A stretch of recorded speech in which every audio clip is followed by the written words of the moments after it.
Greetings and welcome to another edition of our literary reviews. And one of the things that we're trying to do is we're trying to encourage African Americans to embrace their literary history. And one truth that we discover is that our literary history and resistance are synonymous. The African American experience, unlike the experience of others that came to the country as immigrants, our experience is unusual because we came not only against our will, but our experience, it was born in resistance, which makes for a very unique people inside of another people called the United States of America, or otherwise known as Americans. So expect the African American experience through literature to be somewhat hostile to the status quo and to challenge the contradictions that America has displayed, especially when it comes to dealing with African American people. And before we get into today's text and review, I just want to give you an overview of the style and the worldview that a lot of our literature, especially during the slavery period, displayed. It displayed the contradictions that America has perpetrated in three areas. That is the contradiction between slavery and Christianity, the contradiction between slavery and capitalism, and the contradiction between slavery and democracy. So that puts us somewhat at odds, and it puts us at a moral footing higher than that even of our masters. And so you will find that the slaves did not look at their masters as being superior to them. As a matter of fact, a majority of the slaves looked at their masters as being morally and spiritually inferior. And so you'll see that posture in Douglas's narratives. You see that posture in the narratives of Harriet Jacobs, whom we're going to discuss today, Olade Equiano as well, basically evaluated those whom we call masters and basically saw that they were found wanting in many areas. So when we begin to talk about my favorite narrative, and I think I said last time that Frederick Douglass was my favorite narrative, but you all will soon figure out that every narrative is my favorite narrative.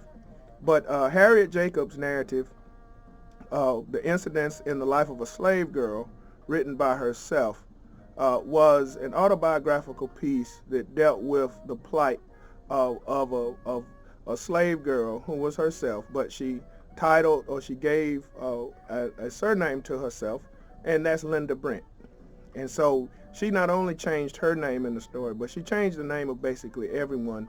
And that was because she was not trying to put anyone on blast. She was not trying to expose anyone. She was not trying to get anyone in trouble. She was trying to end the slave trade.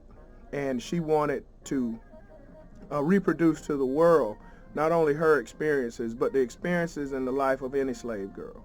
She would say that her experience was pretty typical, and that if you would study her story, you would study basically the life of slave girls in general. She wanted to raise the consciousness of the North, who were very sluggish about coming to intervene in the lives of people. And specifically, she wanted to build a cult of womanhood, if you would, or to build a sorority, if you would, between free women in the North and enslaved women in the South. So there are a lot of issues that emerge in her narrative. And so I'm going to begin by when she begins to discuss her childhood. And she says, "I was born a slave, but I never knew it till 6 years of happy childhood had passed away." And so basically, interestingly enough, in her developmental stages, she was not aware of her condition. And is that not typical of a lot of people, especially who grew up under colonialism, be it in America, be it in continental Africa, be it in the islands, to where we're actually unaware of our condition. And so while others were brought up under the assumption that they were free, a slave may exist for a while, not even aware that they were property. And so that the moment they find out what their true condition is, it is often an arrested development. It is often a very staggering event that takes place in the psyche of the person. And we'll introduce a book to you that kind of talks about that. So she says, "My father was a carpenter and considered so intelligent and skillful in his trade that when building came out of the common line where were to be erected, he was sent for from long distances to be head workman, on condition of paying his mistress $200 a year and supporting himself. He was allowed to work at his trade and manage his own affairs. So Linda brings us into the profile of a black father. And even during slavery, you see the profile, the list of characteristics of what a black father is. And so this man is someone that we definitely need to analyze, and we definitely need to discuss, because his attributes, understanding his attributes, are critical for us in the pursuit of manhood even now. First, she says that her father was a carpenter and considered intelligent and skillful. So when we compare the men, African American men today, with this man, how do we match up? If we were to do a composite, let's say on our campus, of the men, and juxtapose them or put them next to this mythical character who is actually of flesh and blood, how do we match up? What's the comparison? She says that when buildings came out of the common line were to be erected, he was sent for from long distances to be head workman. So he was in demand. Even during slavery times, you see the budding of African American manhood. And so although there were so many things that were done to keep African American men from assuming the roles that society says that they were to assume, there still was a desire, there still were attempts, and there still were success stories. And this man's influence on his daughter is historical, because when we began to argue about who influenced Linda the most or Harriet the most, we will have to look at the dad. And so what happens when a daughter is inspired by her father? What happens when a daughter takes on that same fighting spirit or that same spirit of independence as the father? What if the daughter and the father relationship is positive? Well, you may end up producing a Harriet Jacobs. You may end up producing one who exercised courage in managing the conditions of their people. And so basically, she goes on to say, on condition of paying his mistress $200 a year and supporting himself, he was allowed to work at his trade and manage his own affairs. So not only was he skillful, not only was he intelligent, not only was he sought after, but at the same time, he was independent. And he had a very sweet deal with his mistress, who was his female master. All he had to do was pay himself out, and he was able to manage his own affairs. And so even in today's society, how much of our young men are being trained to manage their own affairs? That's a very interesting question. And in the humanities, we bring up those types of questions. Might not bring it up in a history class, because history deals with chronology, events, and facts. What we deal with is we deal with the human experience. And so we can do something like what we're doing now. We can go back to slavery and imply slavery with current events, with current situations. And that's the luxury that the humanities courses have, okay? And so she says his strongest wish was to purchase his children's freedom, but though he several times offered his hard earnings for that purpose, he never succeeded. So you see that this man's greatest wish, his greatest desire, was to purchase his children's freedom. And what can that teach us today? About even during slavery time, this man's idea of his responsibility was to purchase his own children's freedom, was to be a provider for them, even if they weren't born yet, and even if they themselves were still a slave. So how many of us would remain in slavery to work as much as we could in order to purchase our children's freedom? How many of us put our children above ourselves, to the point to where we would sacrifice life and limb for them? And so understanding that those who are revolutionary in their writing and or in their thinking, and then in their writing, understand the fact that their acts might not be absorbed in the current generation, but in the generation that is yet to be born. So our actions have to be actions that impact and affect the generations that are to come. So she goes on to also talk about the impact that her maternal grandmother had on her. And her maternal grandmother was just as industrious and just as strong as her father. And that's interesting because those two personalities play a very interesting role in her life. But what's unique about this narrative is that we see in the beginning the profile of the black father. And he is nothing like what the media portrays. He's nothing like what the news portrays. And so we have to begin to bring these characters to life. We have to revive Linda Brent's father and use him as an example, as a template for manhood even now. So when we understand these things, it's very important. Linda talks about several things in her narrative. She talks about her sexuality, and she talked about how when she got older, she ended up having to move into a home with a man who was a pedophile. And her being young, she didn't know basically what that was about. And so her narrative, I think, for young African American females is critical because a lot of our African American young girls have been victims of sexual abuse. And if we begin to ask the question about when that started, it started during the slave trade, and it started in the home of the masters. And so I don't know if we have ever looked at the system of slavery and those who supported it, and those that talk about human trafficking, talk about the scandals or so-called scandals that are taking place now to where young girls are being sexually exploited. When did that begin? It began during slavery. And so who would want to honor and respect and revere a society of pedophiles? Who would want to rejoice and erect statues to and commemorate and do celebrations of a time to where pedophilia was one of the main avenues for bringing slaves into the world?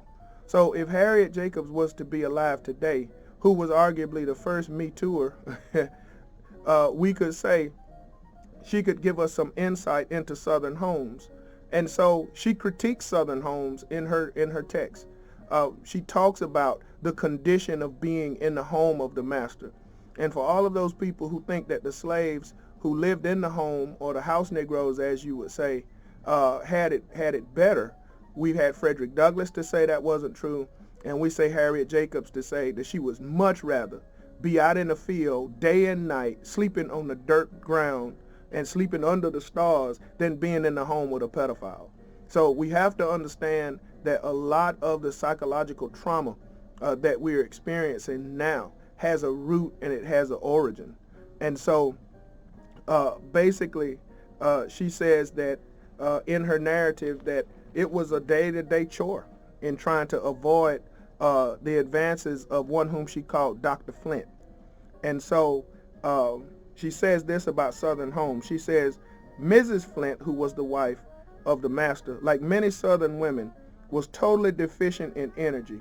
She was not strengthened to superintend her household affairs, but her nerves were so strong that she could sit in her easy chair and see a woman whipped till the blood trickled from every stroke of the lash. She was a member of the church, but partaking of the Lord's Supper did not seem to put her in a Christian frame of mind. If dinner was not served at the exact time on a particular Sunday, she would station herself in the kitchen and wait until it was dished, and then spit in all of the kettles and pans that had been used for cooking. She did this to prevent the cook and her children from eking out their meager fare with the remains of the gravy and other scrappings. The slaves could not get nothing to eat except what she chose to give them. Provisions were weighed out by the pound and ounce 3 times a day. I can assure you she gave them no chance to eat wheat bread from her flour barrel. She knew how many biscuits a quart of flour would make and exactly what size they would be. Dr. Flint was an epicure. The cook never sent a dinner to his table without fear and trembling, for if there had been to be a dish not to be liking, he would either order her to be whipped or compel her to eat every mouthful of it in his presence. The poor hungry creature might not have objected to eating it, but she did object to having her master cram it down her throat till she choked. So, does that sound like those slaves that lived in the house had it easier? And so when we introduce literature into the situation, we would discover a totally different perspective, a totally different reality. And so those types of things are important because that's what brings out. And we also see that religion did not do anything to curtail the corruption that comes with being a master. And a lot of the slaves noticed that those masters who were the most religious were also the ones who were the most vicious. And so their religion made their actions against the slave even more brutal. So we understand that it is time for us to go into the conditions of the home. Linda, or Harriet if you would, also revealed the relationship, the antagonistic relationship between the white woman and the black girl. And we have to understand what Harriet is doing. And this is some deep stuff, and we've got hopefully some books if we have time to kind of clinically go into what it is that Harriet is talking about. But the relationship typically between the white woman and the black slave girl, who is an adolescent in her development, is an antagonistic and an adversarial relationship. And so that did not hold true totally in Harriet's life, whom her adopted mom, who was related to her biological mom, served to be a very good surrogate mom for her, and although she was Caucasian. But the typical relationship between the woman, the slave master's wife, the mistress, and the slave girl was one of antagonism and even competition for the assistance of the master. This is what Linda says. She says, "I would 10 times rather that my children should be the half-starved paupers of Ireland than to be the most pampered among the slaves in America. I would rather dredge out my life on a cotton plantation till the grave open to give me rest than to live with an undisciplined master and a jealous mistress. The felon's home in a penitentiary is preferable.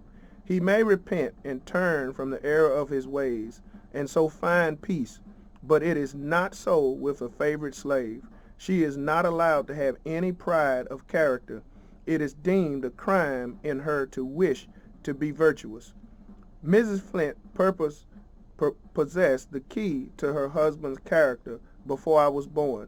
She might have used this knowledge to counsel and to screen the young and innocent among her slaves, but for them she had no sympathy. They were the objects of her constant suspicion and malevolence. She watched her husband with incessant vigilance, but he was well practiced in means to evade it." What is she saying? She's saying that her master's wife could have protected the little slave girls. She could have done that, but she did not see them as being human. She didn't see them as being even something worthy to be protected. And so the wife becomes a co-conspirator in the pedophilia and in the abuse of her husband. And when we study criminology, when we study these types of things in criminal justice, you'll see that a lot of times a sexual abuser's spouse is aware of the abuse and does nothing about it. And what that leads to is something that Harriet Jacobs, Frederick Douglass, and other slave narrators have identified, and we coined the phrase, or at least we use the phrase rather, a culture of denial. And that is to where people experience things, but they can't say the truth about what has happened. And so because Harriet's mistress knew what was going on and chose not to protect her, chose not to defend her. That made the situation even worse. So, when we began to read, where do we get these ideas that the house slaves had it easier? When in all actuality, when we read the text, you'll see that the contrary is true. Harriet falls in love with a free black man, and I bet that black man reminded her of her dad. But her master does not allow for her to get married, and they have many different schemes that were put in place to try to get her free, so she could marry her lover. But in all actuality, the man who was her master was actually the custodial master, because Harriet was actually the property of a child, and so that property had to be kept in the company of another person until that person became of age. So one of the excuses that the master gives is that, well, you're actually not my property to begin with, when in all actuality that was the case. That could have happened. And so Harriet goes on to talk about the slave master's wife and her jealousy as being a major aspect of her condition. And so in confronting this issue, she critiques Southern women, and so the fact that Harriet is critiquing the Southern homes, it lets you know that slaves had moral compasses. They knew right from wrong. They knew corruption when they smelled it.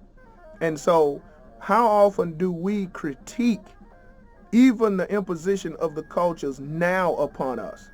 And so it is when we get into the literary world, that is when we develop the ability to communicate these things that most African Americans feel in their heart but might not know how to express. Harriet says this: "The secrets of slavery are concealed like those of the Inquisition. My master was, to my knowledge, the father of 11 slaves." So this man was a serial rapist.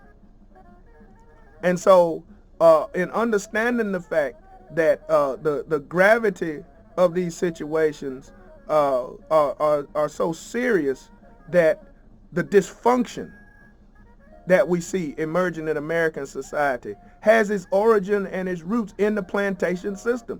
The plantation system was a mess, and it had all types of psychological fallout. Let's listen to what Harriet says. She says Southern women often marry a man knowing that he is the father of many little slaves.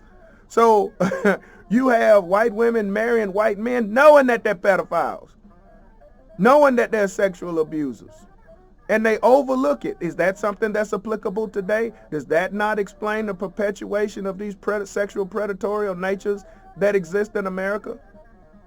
She says they do not trouble themselves about it. They regard such children as property, as marketable as the pigs on the plantation, and it is seldom that they do not make them aware of this by passing them into the slave traders' hands as soon as possible, and thus getting them out of their sight. I am glad to say there are some honorable exceptions. So basically, the children that are born out of these misogynist relationships are the first to be sold and separated from their family. They're separated from their mothers who were sexually taken advantage of, and they're separated from their fathers who would eventually sell them into slavery anyway. She says, I have myself known 2 Southern wives who exhorted their husbands to free those slaves towards whom they stood in the paternal relation, and their request was granted. These husbands blushed before the superior nobleness of their wives' natures. Though they had only counseled them to do that which it was their duty to do, it commanded their respect and rendered their conduct more exemplary. Concealment was at an end, and confidence took the place of distrust. So, understanding the culture of the slave of the plantation is critical in understanding the culture of America even today. Harriet gets poetic with us when she falls in love. She says, why does the slave ever love?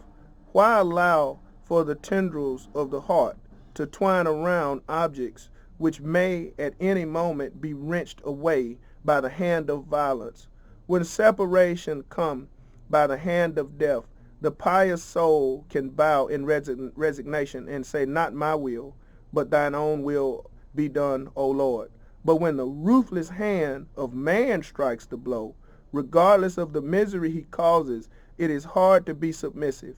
I did not reason thus when I was a young girl, youth. Youth will be youth. I indulged the hope that the dark clouds around me would turn out a bright lining. I forgot that in the land of my birth, the shadows are too dense for light to penetrate. And so understand the fact that Harriet fell in love with a free black man, and that was her first sexual experience. And basically her eyes were open to not only the relationship between a man and a woman, but Harriet did so, as she said, with the expectation that she wanted to be married. And so now we can look at not only the relationship between the black woman or the black girl, and I emphasize girl, and the white woman, but the relationship between the free black man and the white man. Because the master had his hatred toward free black men was as putrid as the hatred that the white woman has for the black girl. So basically, the free black man was one of the biggest threats to the system of slavery. That's why in states like Alabama, if you were freed, you had to leave the state. It was illegal for free people to exist in the state of Alabama, so they had to leave. Well, what does that tell us? Because basically the same social custom, I don't know if the law was the same, but the same social custom in North Carolina, South Carolina, was basically the same. But you can tell by the response that the master and all of those gave to the possibility of this black man marrying this black woman. You can see the hostility toward free black men. So does society still look at African American men, free African American men, with the same hostility, with the same intimidation, with the same fear? These are questions that we have to ask ourselves. As long as you're a slave, you're okay. But if you're free, you're a threat. And if you want to marry, if you want to take on the God-given responsibilities that Harriet's father took on, that this free black man wants to take on, what type of threats do you pose, and what type of reprisal may come about you simply because you do what you're supposed to do? And so you'll discover when you look at lynching culture, when you look at the culture of terrorism, urban terrorism or domestic terrorism, that has been posed against African American people, it has been African American men who were doing what they were supposed to do who were the ones that were lynched. The business owners, the school teachers, the preachers, the politicians, those were the ones who bore the brunt of the lynching culture, and those were the ones who were also the biggest threat to the slave culture. So in understanding that, the free black man, the man who owns his own stuff, is the one who poses the biggest threat. Now, Harriet is eventually denied access to this free black man, and he eventually marries somebody else. And here's where the story takes on a very meaningful turn, because now the focus is on Harriet and her decisions that she makes. And to our readers out there, the decision a slave can make will affect everybody. And so that brings in the reality that yes, the slaves were moral creatures, and the slaves also recognized moral responsibility and paid heavy consequences for the decisions that they made. Sometimes the slave's decision could determine whether a plantation remained intact or whether it was decimated. A slave's decision could determine the outcome of that slave's children and children's children. So every move that a slave made had to be calculated because there was so much involved. She says, reader, did you ever hate?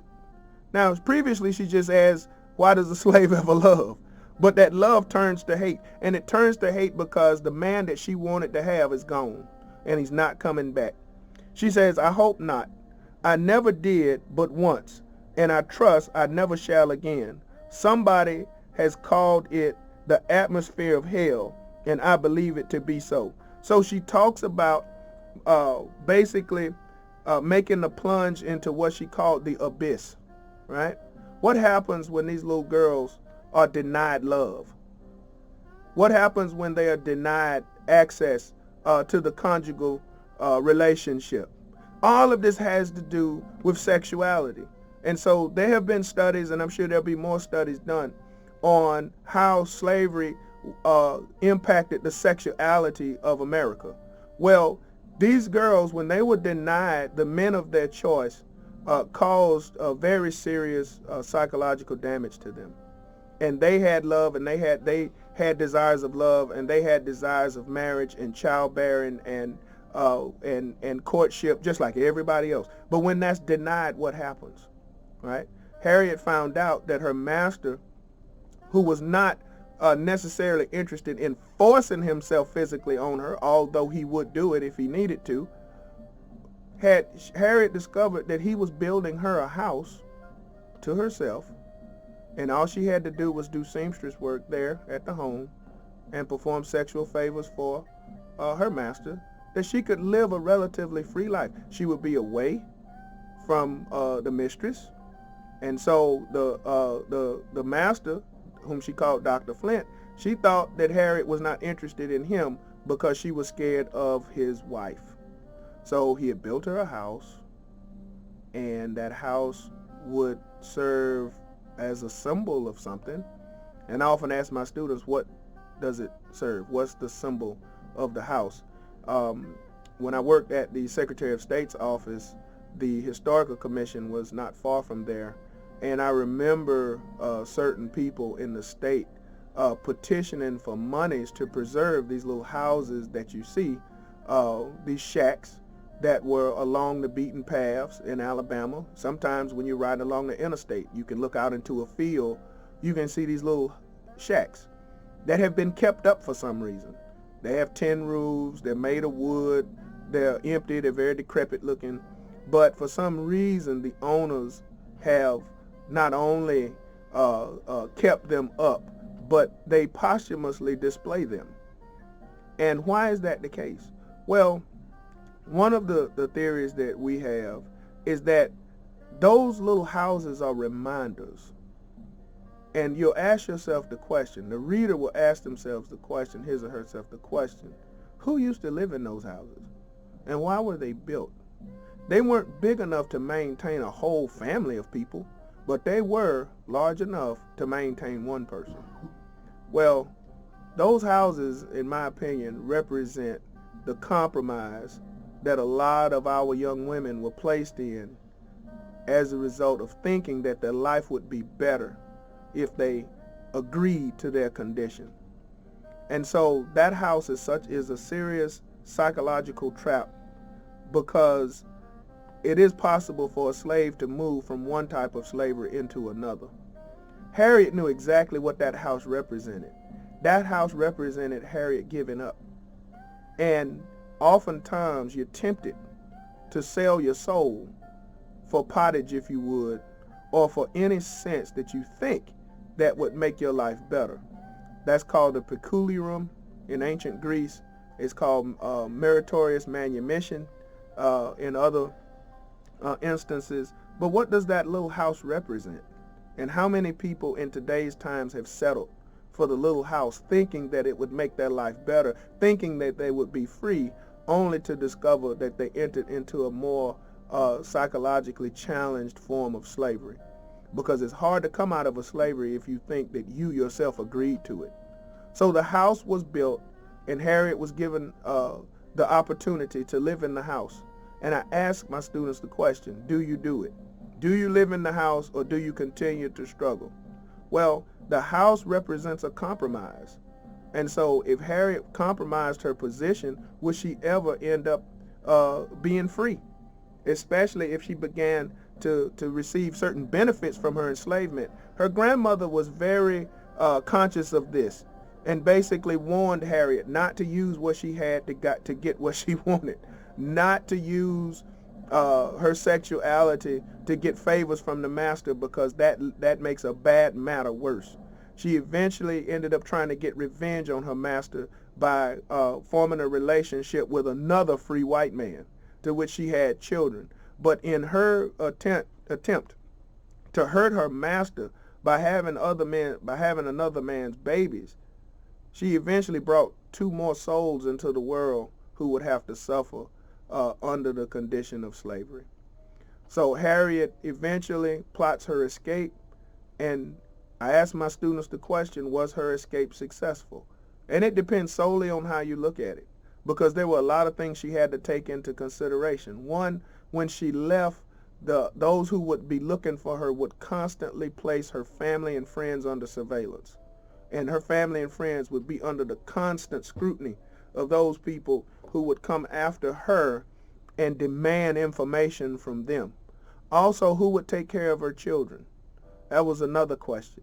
She ended up falling into a self-made prison, if you would, because she was not able to fully escape and had to hide in the attic or in the basement of the home of a close loved one. So there she remained for many years, and there she tried to maintain her sanity, and she describes the conditions in a very vivid detail. Then she makes her escape to the north, but if you're constantly looking over your shoulder, the Fugitive Slave Act had come into existence at the time, and so that meant that people from the South could go into the northern states and retrieve their property, and it also forbade black people from in court testifying to their freedom, which made free people just as vulnerable to the slave trade as those who were under slavery. And so when you read Harriet Jacobs' narrative in full, and I of course I didn't do the narrative the justice that it deserves, because I'm just throwing out things because our purpose is to get you to read the narrative. Want to now go into our book reviews, and I have some books here that I want to show you. One of my favorites is Black Bourgeoisie by E. Franklin Frazier. And it's a great book that talks about the birth of the African American middle class, beginning with Reconstruction. Has a lot of great data in here, migratory patterns of blacks moving from, and I've done presentations on this particular migratory issue, but African Americans, if you would, migrating from rural areas to urban areas. And even when they get into urban areas, they will migrate from one part of town to the other to create a black community. Others migrated northward and would eventually create what is known in history as the Black Exodus, when millions of black people began to move into urban areas up north to try to take advantage of the industrial growth that was taking place. And you have some people that have developed migratory theories that negate the fact that black people were moving because of violence, and they were. I would say, contrary to what some people have said, I would say the number one reason black people were getting the heck out of Dodge, if you would, was because of the Klan and the White Citizens Councils, and because of the increased segregation that was taking place. So some have written books, and some have theses that basically say that blacks were leaving because of a choice. Well, when your house is being burnt down, your businesses are being burned, and you're being terrorized, and just read the Colfax Massacre or books like that, or study the court case Cruikshank versus the United States, you'll see that black people were terrorized out of the South, and their political power was destroyed by violence.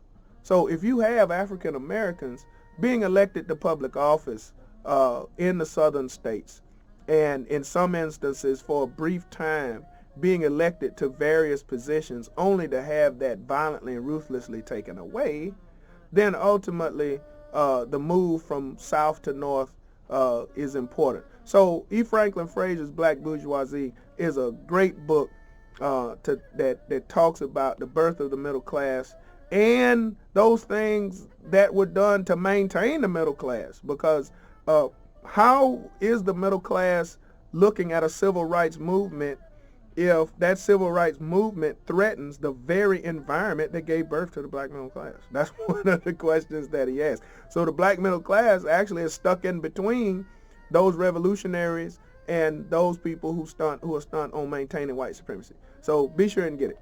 Another book, A Call to Consciousness. This is a good book. It has a compilation of, in my opinion, one of the greatest American intellects that we've ever produced. He's an African intellect, but he's also American intellect, Martin Luther King Jr. But some of his greatest speeches, his most influential speeches are in this book. And so a lot of people are familiar with Martin Luther King and have traded familiarity with knowledge. They'll say just because they're familiar with somebody that they know. They don't know the literary Martin Luther King. They have heard a couple of snippets of his speeches, but they have not read Where Do We Go From Here? You know, they have not read Beyond Vietnam or Birth of a New Nation.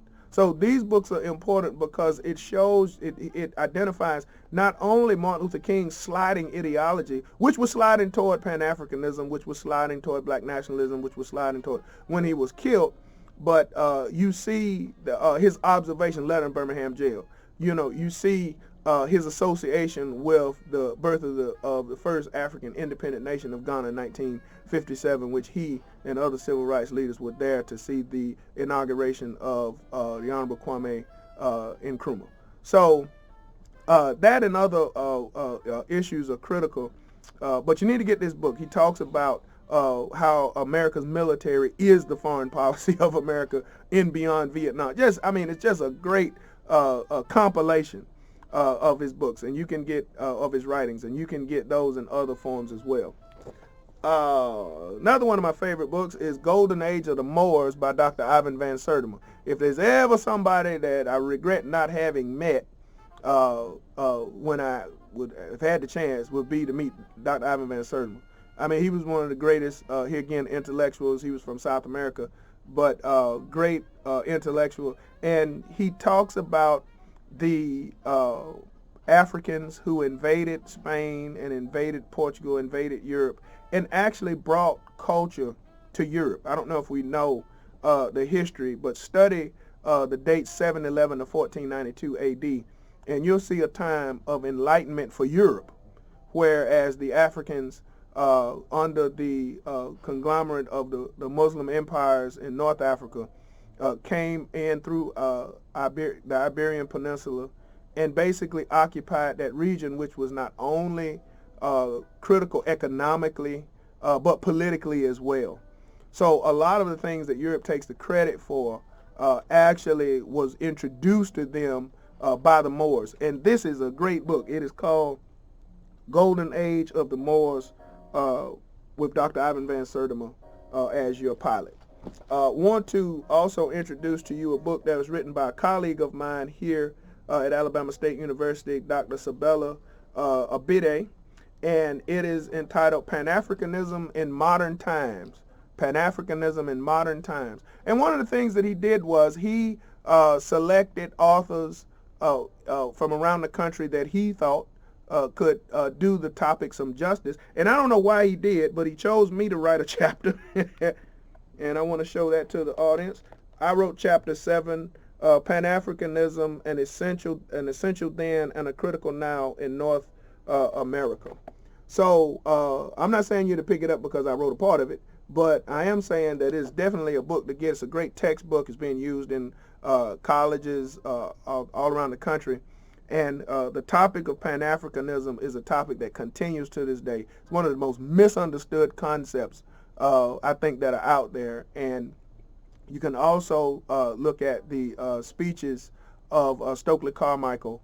He gave some great speeches on it. W.B. Du Bois was really the drum major for it. He wasn't the founder of Pan-Africanism, but when you look at the islanders like George Patmore, C.L.R. James, and those brothers had a lot to do with the development of Pan-Africanism, Kwame Nkrumah as well, just to mention a few.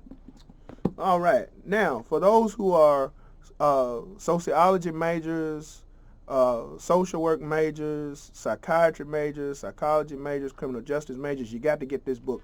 It's called Black Rage, and it's by two premier practitioners, William Greer and Price M. Cobbs.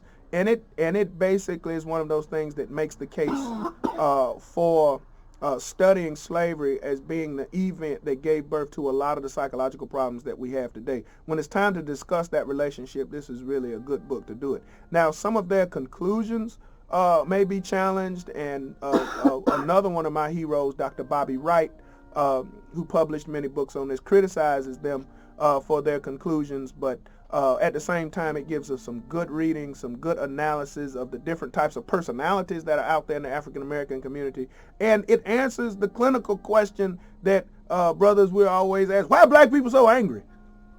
You know, why do they? What are you mad about, brothers? Have y'all ever had that those questions? Well, this book it answers that question, because African Americans are responding to something, and they're responding to the hostility of the mental environment that this country has created. Another book, one of the most widely read books in the world, Chinua Achebe, Things Fall Apart. Have to get it. When it's time to ask the question, what was taking place or what happened to African countries when Europeans came in, this book gives you a very vivid detail of the systematic destruction of African cultures. Okay? It's one of the most widely read books in the world, and I think Achebe does a very decent job of showing in literary genius basically just how Africans responded, the various forms of response that Africans gave to the coming of Europeans and the quest for clarity even amongst themselves as things occurred. And one of the things that was interesting about this book is that it also reduces to a tribal meeting the phenomenon of Africans fighting Africans when the Europeans arrive. Now, Africans, of course, the tribes and the nations have always fought, because that's what tribes and nations do, but this is a different kind of fight. It was seen as one elder put it, it was just now time, or it was now necessary for us to begin to fight our brothers, because they saw the conflict between European culture and African culture, and they saw the demise of their culture coming at the hands of Africans who had sided with the Europeans. It also talks about the hostility that the Africans had toward Christianity, because a lot of the tenets of Christianity that they thought that the Africans were being indoctrinated into were totally against the fundamental principles of their ancestors. Things Fall Apart. Marcus Garvey, this book, Selected Writings and Speeches of Marcus Garvey. Now, Marcus Garvey is probably my favorite, okay? My favorite African personality, period. And one of the things that was unique about him at the time was the fact that he was trained in publishing and in printing, and so he understood the mass production of ideas and so forth. Well, he was inspired by another book that we'll talk about later, called Up From Slavery by Booker T. Washington. He comes to America in hopes of forming a relationship with Booker T. Washington. Booker T. Washington dies, and Marcus Garvey moves up north and begins to proliferate his organization called the Universal Negro Improvement Association. He was proliferating it before he moved up north, but that organization, interestingly enough, had large chapters in the South, and his writings touched on the Pan-African issue, the black nationalist issue, the issue of returning to Africa, immigration. He was touching on economics, spirituality, the whole nine, and a lot of your organizations that would emerge, your so-called black nationalist organizations that would emerge, took a lot from his playbook. And so his name today is still synonymous with black nationalism, black enterprise, and one particular person was inspired by his work, Kwame Nkrumah, who would eventually become the first president of Ghana. So you see Booker T. Washington having an impact on Garvey, Garvey having an impact on Nkrumah, and Nkrumah having an impact on the world. So that is a part of the literary legacy that we have. Let's see, we have a local author, Dr. Richard Bailey, and this is a great book, and it's called Neither Carpetbaggers Nor Scalawags, and it is about Reconstruction in the South. A very, very detailed analysis of Reconstruction. And I advise you to get this book if you want to discuss what happened after slavery and the progress that we made, because we made a lot of progress, the conditions that were created to throw us back into another form of slavery, and the personalities and the events that led that to pass. And also in the age that we're living in now, and the administration that we're living in now, If you read this book and some other books, you will see the similarities between what is happening now and what was happening when those people who thought that they were free woke up one day and saw themselves back in an enslaved situation. So I think it's our lack of knowledge that keeps us from discerning the days and times in which we live now, and I think it is time for us to rediscover our literary point of reference. Let's do a little more and then we'll stop. When Egypt Ruled the East. This is a great book. It talks about the influence that the ancient Egyptians had in Asia. And a lot of people would say that ancient Egypt, ancient Kemet, especially the lower part, which is up north, well, that was created by people from other places that came in and built the stuff and then left. And that's not true. But this book basically gives you some good information on the influence that the Egyptians had in Asia and around the world. So it's a great book to go pick up, When Egypt Ruled the East.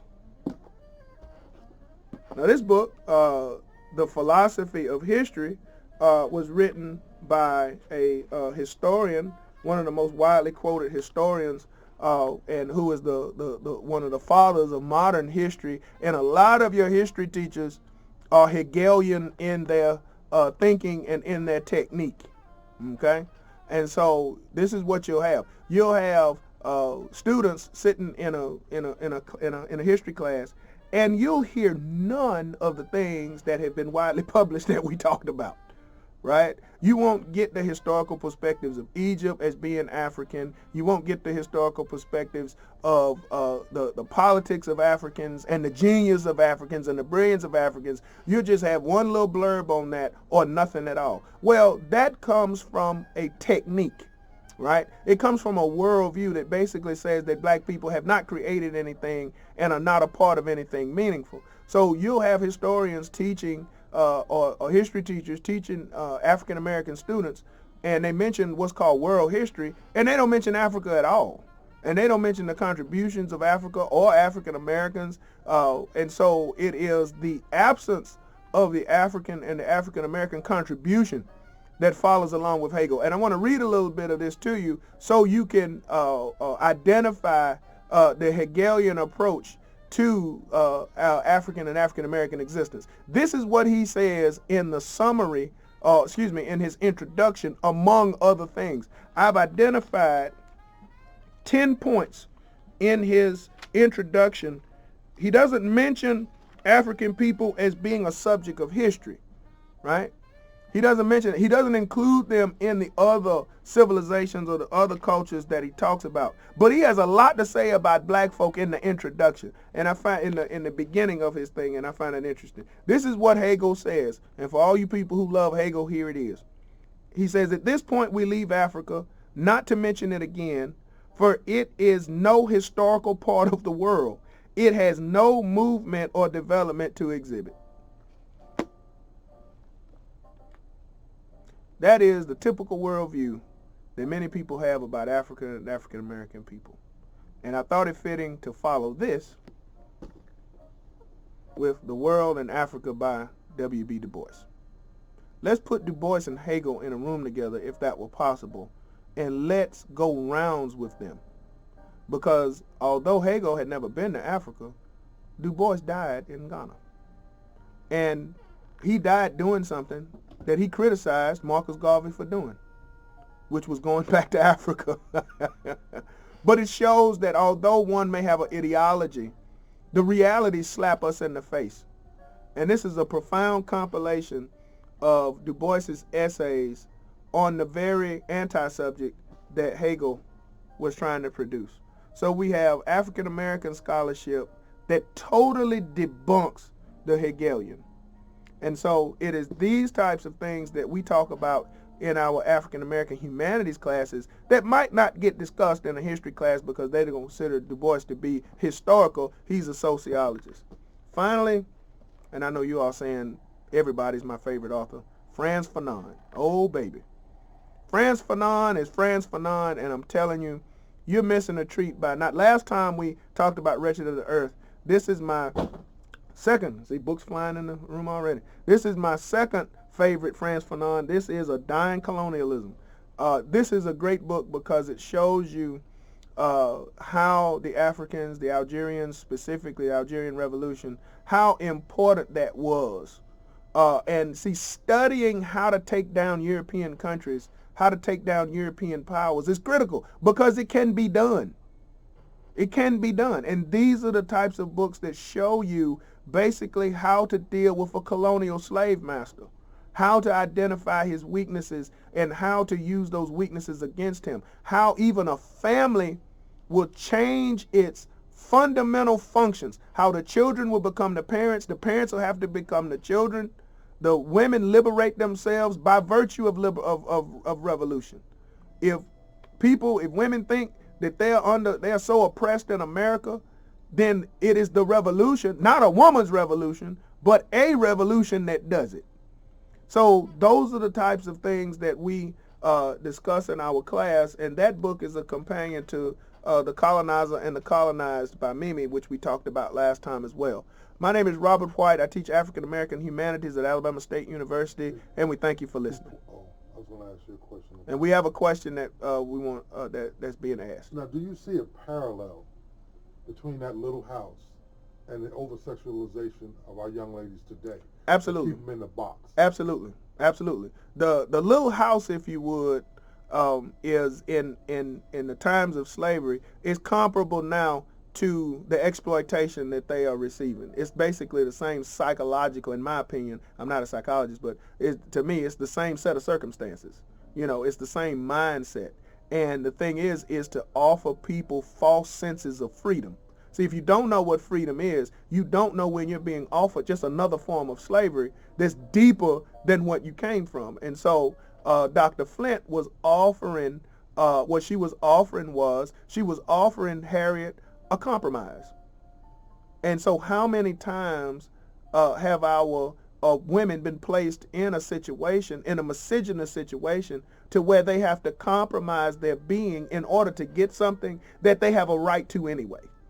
You see? But if you think that you have agreed to your conditions, then you yourself will feel that you're betraying yourself if you try to liberate yourself.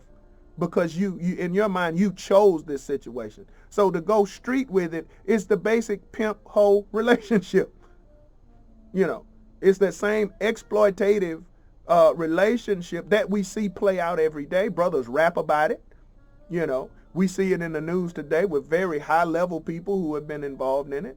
But you have to have girls who have been abused, and they have to be taken advantage of and often given the option of compromising as a means of their liberation, but you can never compromise in liberation.